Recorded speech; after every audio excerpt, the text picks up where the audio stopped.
ఈరోజు దేవుని మాట సామెతలు 28:20 వచనంలో నమ్మకమైన వానికి దీవెనలు మెండుగా కలుగును. చూశారండి, దేవుని వాక్యం ఈరోజు సెలవిస్తుంది.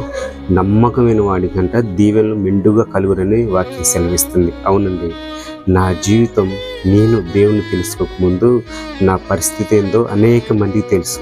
అవును, నాతో ఉన్నవారికి, నా స్నేహితులకి, అందరికీ నా పరిస్థితి ఏందో తెలుసు. కానీ నేను దేవుణ్ణి తెలుసుకొని దేవుని మీద నమ్మకంతో ఉన్నప్పుడు ఆయన గొప్ప గొప్ప కార్యాలు నేను చూశానండి. అవును, నా జీవితంలో ఎన్నో మేలులు చూశాను. ఎందుకంటే నేను ఆయన మీద నమ్మకంతో ఉన్నాను కాబట్టి మెండైన దీవెనలు నాకు దేవుడు కలిగించాడు. అవునండి, ఈరోజు నేను ఈ స్థితిలో ఉన్నానంటే కేవలం అది దేవుని కృప మాత్రమే.